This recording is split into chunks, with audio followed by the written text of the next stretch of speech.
In today's 3-Minute Thursday, we are going to go over one tip on how to improve your walking if you have something called a flexor withdrawal or a abnormal flexor synergy pattern. Now, you guys have heard me talk about this quite a bit on this channel, but briefly, a synergy pattern or an abnormal synergy pattern is when joints link up abnormally together or muscles around joints link up abnormally together. A flexor synergy pattern is when the muscles that lift the leg also bend the knee.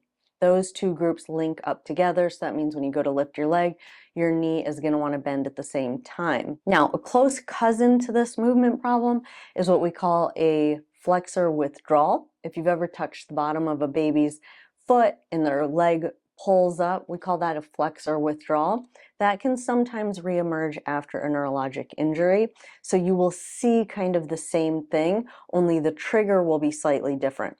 For a flexor synergy pattern or an abnormal flexor synergy pattern, when you go to lift your leg or bring it forward, your leg wants to bend. If you have some of this flexor withdrawal, what happens when you touch the bottom of your foot, either on the ground or someone else touches the bottom of your foot, your leg kind of withdraws or flexes up. In either case, or in both of those cases, what we want to be able to do is not have that involuntary knee flexion or that involuntary knee bending occur, whether it happens because someone touches the bottom of your foot or it happens because when you go to lift your leg or swing your leg through and you need to set your foot down at the end of the swing phase, you don't want that knee bending or flexing up. So that's a quick explanation. Now I'm hoping that I can show you one mobility, because we always do mobility first. Make sure you have the range of motion in the joint.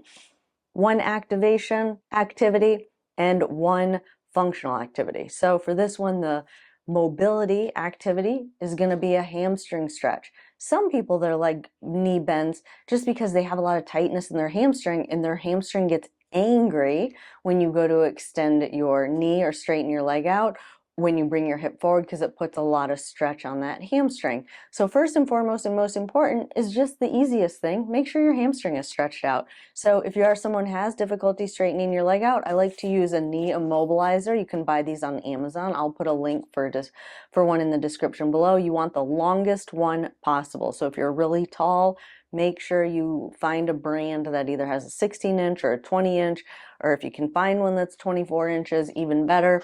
And then you're going to just let that stretch that hamstring out. If you don't feel any kind of a stretch when you're sitting in a chair with your other foot supported, you can try and lean forward a little bit. If you have a hand that doesn't work very well, you can use your other hand and maybe pull on the straps on the knee immobilizer a little bit, trying to keep that chest up.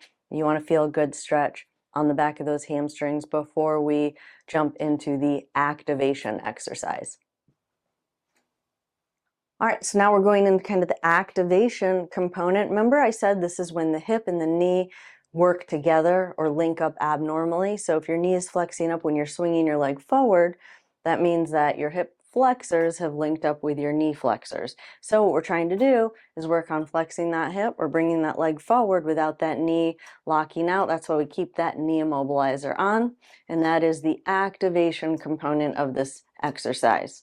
And then if you're someone that has that flexor withdrawal, or it's because, that flexion, that knee bending occurs when your foot hits the ground, for you, you're going to want to work on toe taps. Knee immobilizer on, foot on the ground, feeling that pressure, training that brain that when you feel that pressure on your bottom of your foot, your leg doesn't want to withdraw up.